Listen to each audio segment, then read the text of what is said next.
Welcome to Director's Notes. Thank you for having me. You're welcome. I mean, we met the other night, which was a joy. I'm still recovering. Yeah, no, so am I. They put on these lovely events and they give you lots of free booze, and it's not always the best idea.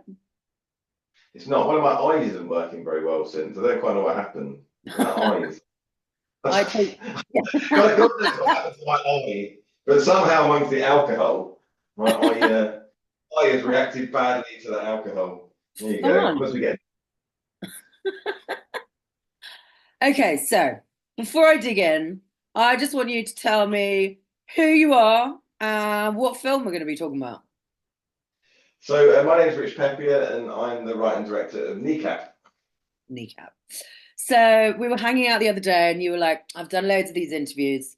So I'm not going to ask you how you met the band. I'm not going to ask you about Michael Fassbender. I'm not going to ask you about bags of powder. Um, I, what I want I to told you the know, other night when you were asking for bags of powder, I'd run out. ah, um, I knew they were flour anyway. What I do want to know, okay, and I don't know if I asked you this the other day, do you call it Northern Ireland or the North of Ireland? If I called it Northern Ireland, the band would give me a good slap. So no, it's the north of Ireland. North of Ireland. And look, Yeah. I think it feels like a very small semantic shift. And but kind of that's the power of language, just that little change of naming to acknowledge the idea that Ireland is one thing. Look on a map, Yeah. it's an island called Ireland, is one country. And I think that obviously, there's a lot of history there, and there's a lot of politics involved with everything. But ultimately, I think that if you were an alien who fell to Earth and were like, right, let me try and sort out the island Irish situation.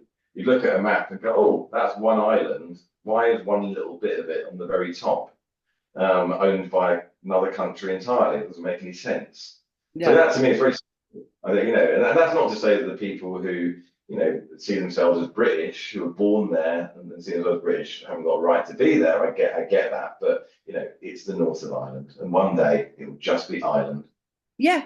No, it's true. And I mean, obviously, the chats I was having with your producer, who turns out knows all of my family from that area because the world is such. I was talking to my mum about it yesterday because she is from what I've always called Northern Ireland, but I was talking to her about it. And I was like, Mum, we need to change it. And she was like, and it was just great. And it was a conversation that my mum and I had never had.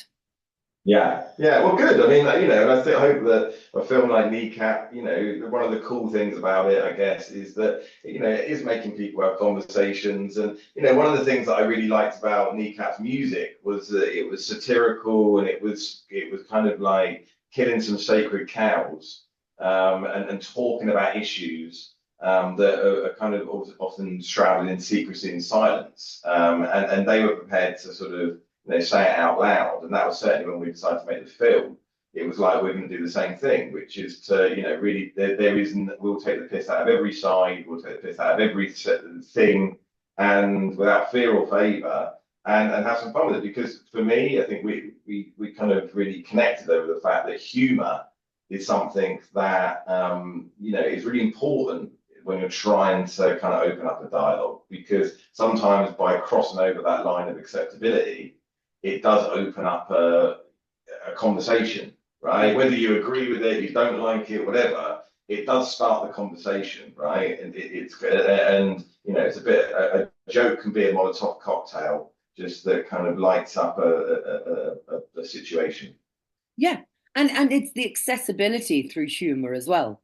Because what's running through the film is, it's very heavily politicized, and there's a question I want to ask you at one point about trauma and about how you're looking at that in the film. Um, but the humor means that if you'd said to someone, right, this is a very political film about all of this, they might not go for it. But if you go, this is the really funny, eye-opening film about this, innovative young band, you're gonna widen audiences. Yeah, it's funny, like, it's one of those films that people say, what is it? you know, is it a comedy? Is it a drama? Is it a dramedy? I hate that word, but is it a music? Someone said it's a musical, right? So it doesn't really sit comfortably within any particular box. And I think that's partly because we never really set out going, we're making a comedy, we're making a drama. We just kind of set out to make the film, and kind of the comedy of it is rarely something that we were trying to do. It was just the tone that felt natural, and that's funny, like because the boys Yeah, are funny. Like it's just that and I think that perhaps that's post game analysis. You kind of go, well, perhaps the humour works well because we didn't really try at it. We just allowed the sort of natural, scenarios, the natural environment just to kind of lead it rather than sitting there and let's write some jokes, right? yeah, yeah. And yeah, the humor is funny. Yeah, the guys are funny. And okay, so there's a line that is obviously really funny, and I know you fought for, but I love. And I was rewatching the film this morning just as I prepared myself. So during this, great sex scene, I want to blow you like a Brighton hotel. I mean, Still makes it's great. It's great. well, thank you. Yeah, look, that was one of the lines that had to be fought quite hard for. And I understand the sensitivities around it, but yeah, again, I think that if you want to be doing stuff that is interesting and irreverent, you've got to be pushing that line and kind of be right up against it. And to be honest, if you aren't getting pushback, then you're probably not trying hard enough with the humour. So yeah, look, I mean, there's various like that was particularly the one that caused some consternation. But to be, I think that before the film had even come out. Before the film had even premiered at Sundance, the Daily Mail did like a double-page spread hit piece on it, and they hadn't even seen the film at the time. And it was like, fuck, if this is the reaction we're getting before the film's even been screened anywhere, it's going to get real ugly. And which we absolutely embraced, and we're like, bring it on. Yeah. But actually, I've been surprised at how little kind of controversy it's caused. Like there hasn't been like a huge amount of backlash. I don't know if that's to do with once the film's actually done quite well and won awards and things like that means that it kind of it neuters it a little bit. It becomes harder to really criticize it when the film's kind of doing well. I mean, in the north of Ireland, in Belfast, we have had criticism from the unionist community. And I find that quite sad because there's something about Kneecap generally where the unionist community really don't like them, and it's unfortunate for me that as someone who lives there that they're not celebrated right Yeah. by every community because they have three working class lads who've come from nothing to Yeah. become a great musical act now, their own film, a film that puts the city of Belfast on the screen. I think in a really kind of favourable and fun way.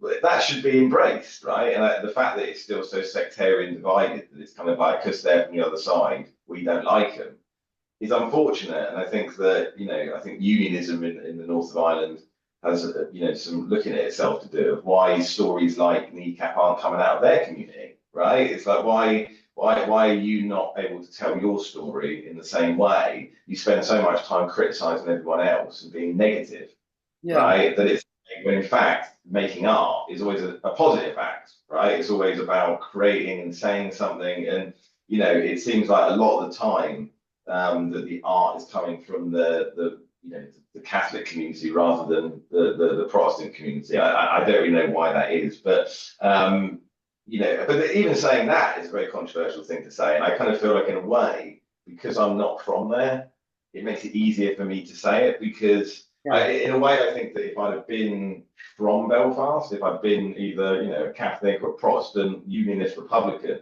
I would have found it hard to make the film Yeah. because you're seen as having an axe to grind. But because I kind of wasn't, it made it easier to kind of machine gun all sides. Yeah. And it's that topic, and I was speaking to another filmmaker about it the other day. Someone, they were saying someone's terrified and Trump and the world's going, to wherever it's going.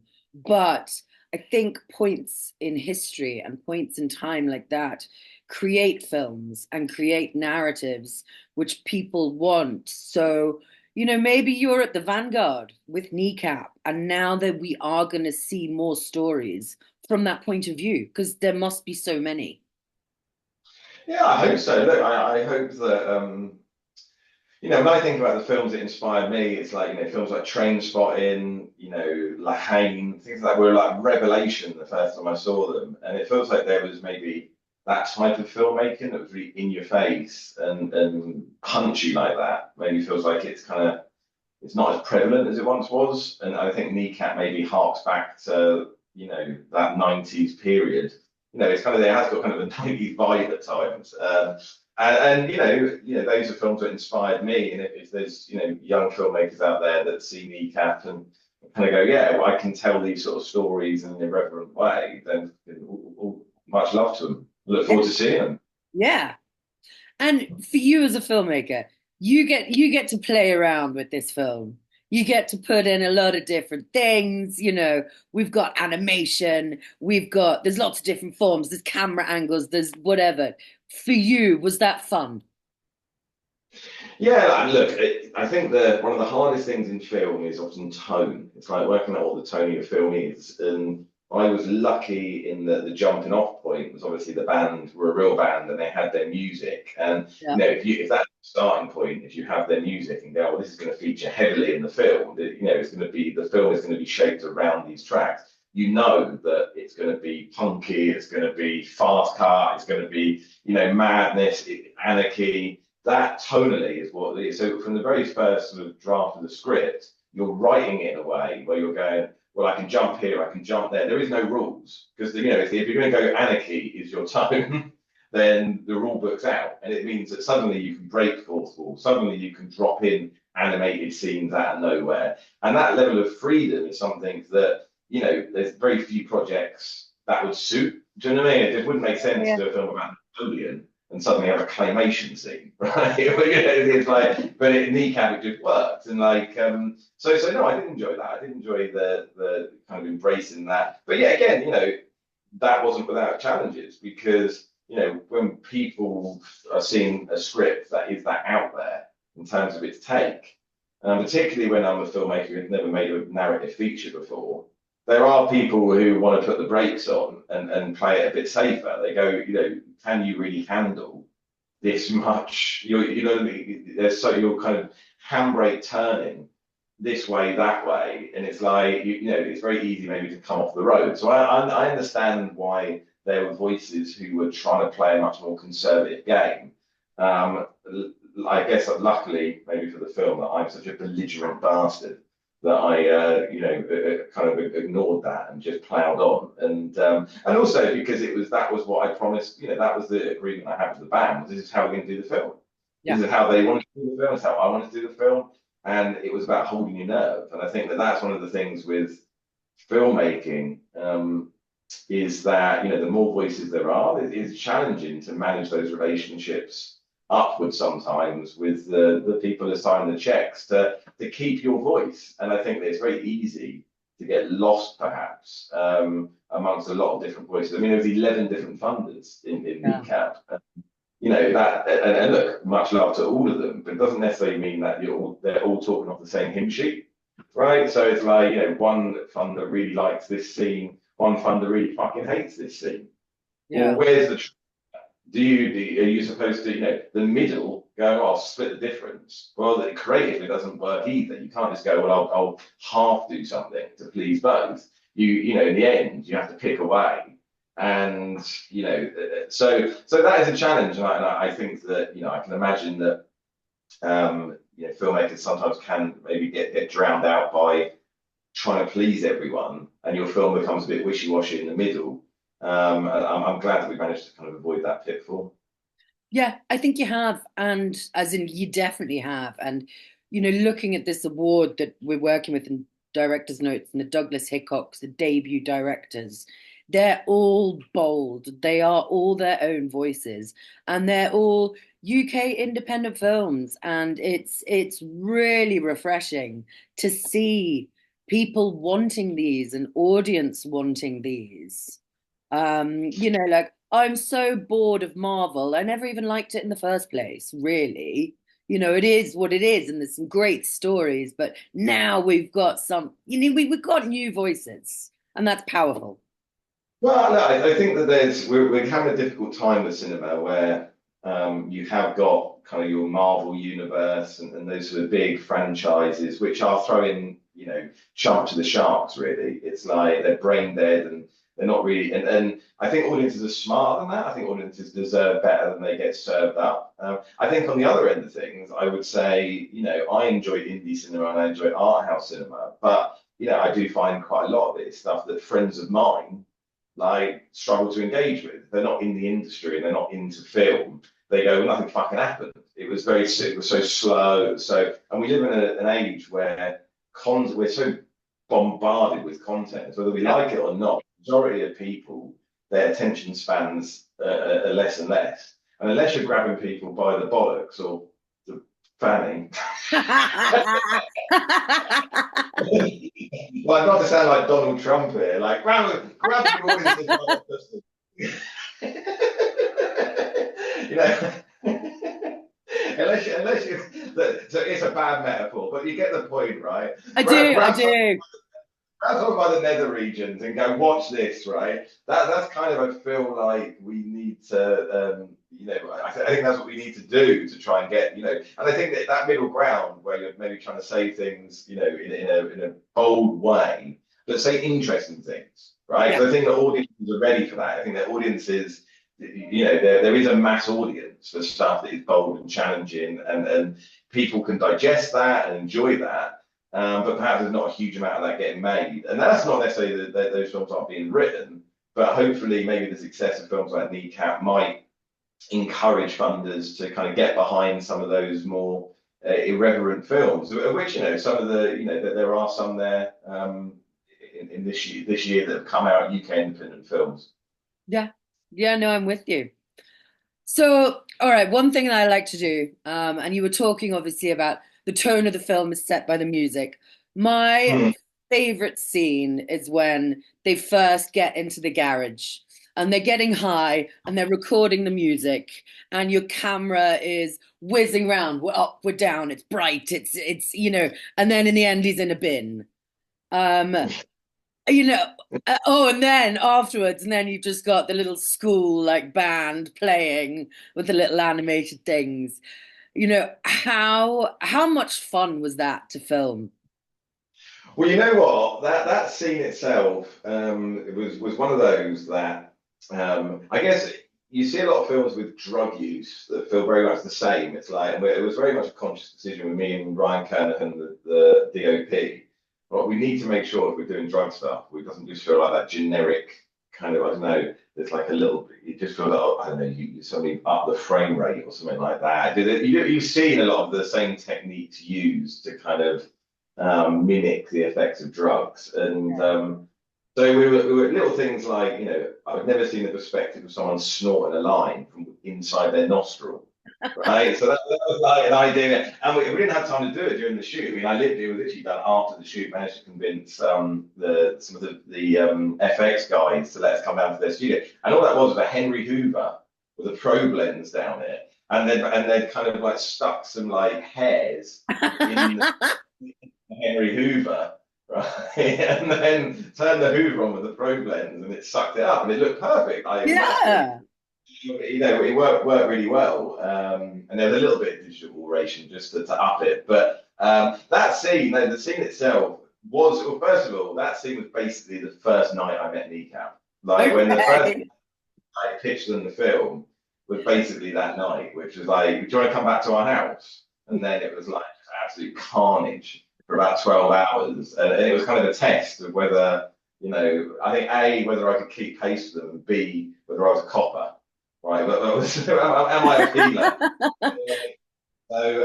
So yeah, that was I think I've still recovered from that. But no, look, we almost ran out of time. Like it was one of those scenes where the day got away with us. It was very early on in the shoot, and I had to say to Ryan, I said, mate, we haven't got enough time to do everything we want. Sling it on the shoulder, and I'm just going to start shouting out things for the lads to do. We put on some music, And it was just like, we've got 15 minutes to shoot this or something.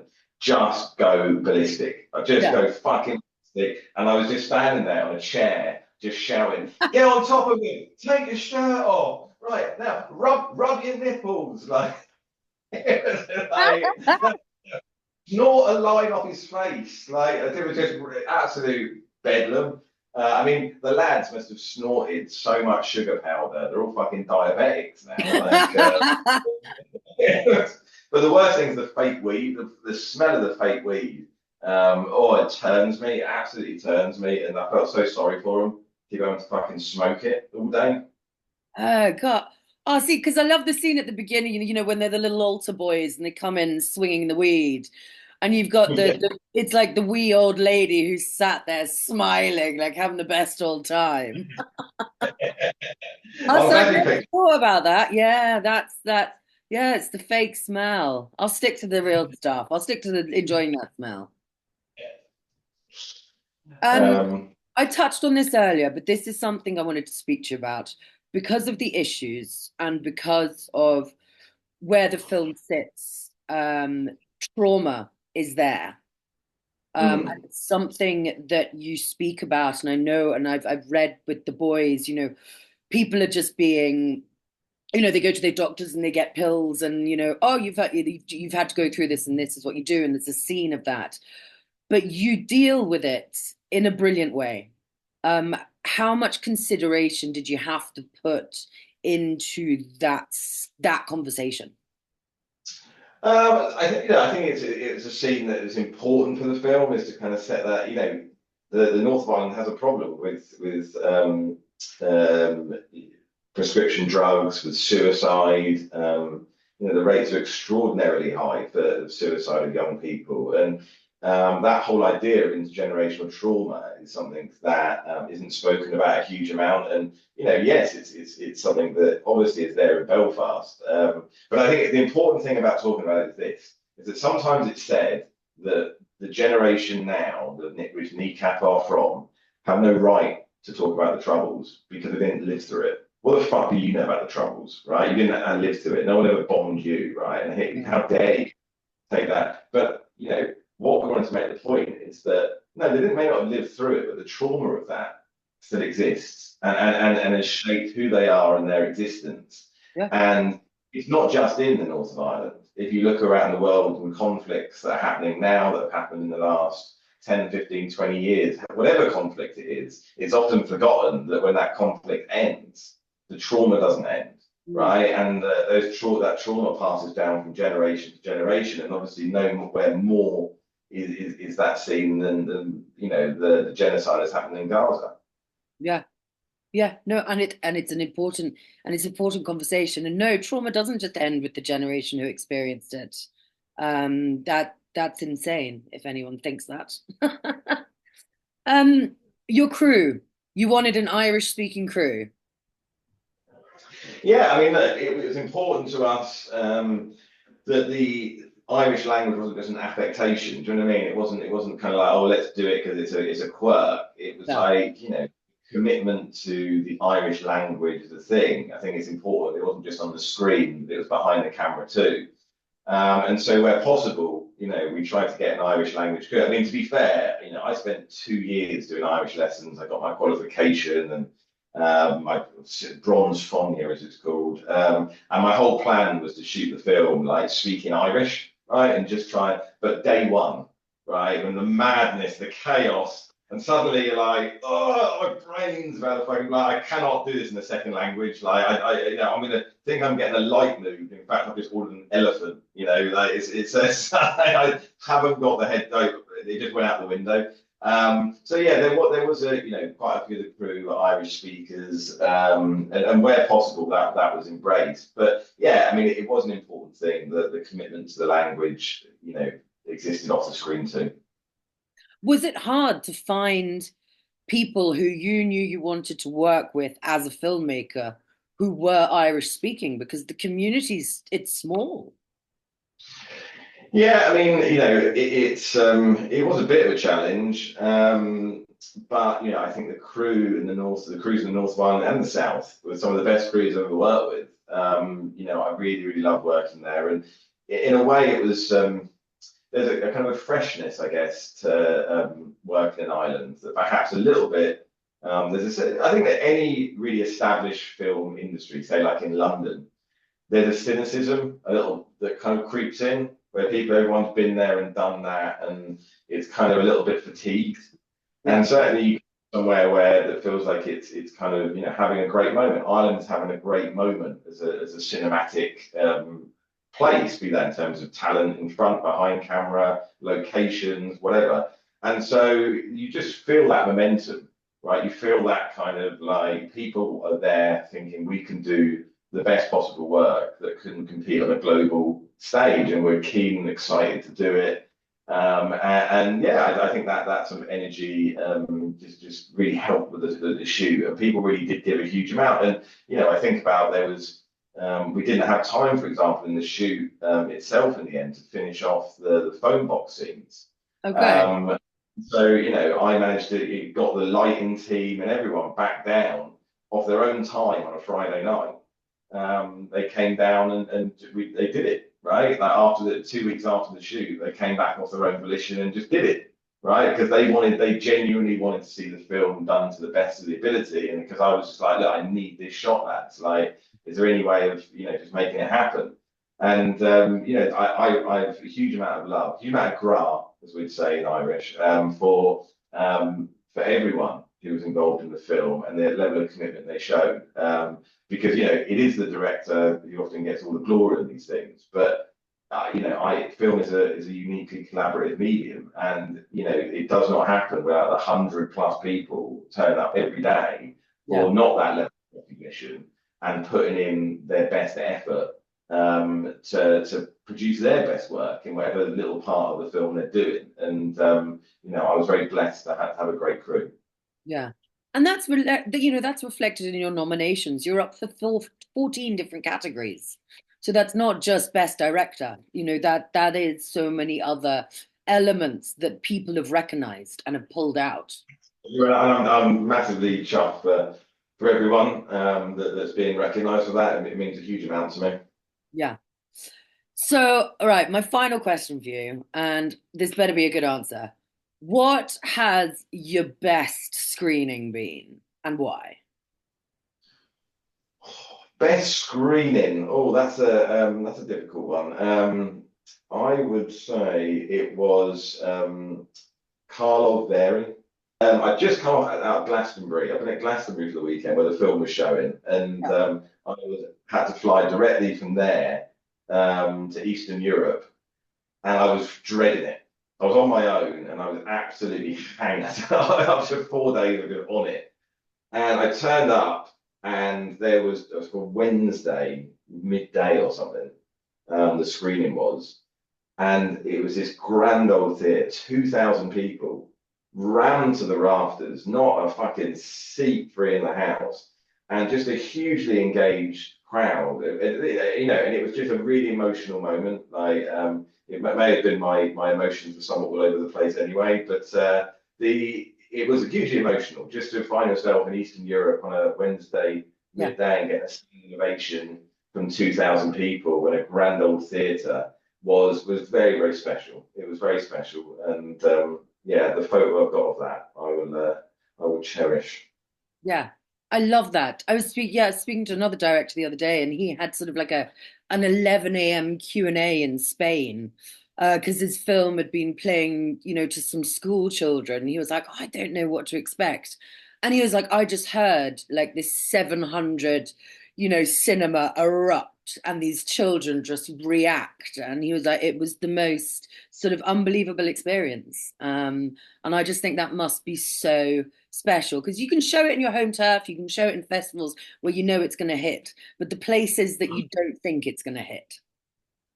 Yeah, no, absolutely. And we've been, that's been something that's hugely gratifying with the journey in Kneecap is traveling around the world with it now for 11 months and finding people coming up to you all over the world. Never been to Ireland, I've no connection to Ireland, just saying that this film really connected with me and has made me want to reconnect with my indigenous language, my indigenous culture.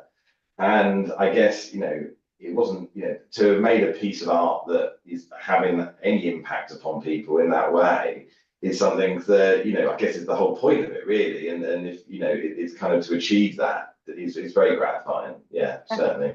Yeah. Yeah, and with that indigenous side of thing, there's everything going on in New Zealand at the moment, the Maoris fighting back for what is theirs. And, I'd like to call myself an anarchist in my own little ways that we do it. So seeing pieces like this and seeing people enjoy them and, have the moment, yeah. And congratulations to you and obviously everyone for sort of putting that. Sure, sure, Mila. Well, Rich, thank you. Thank you.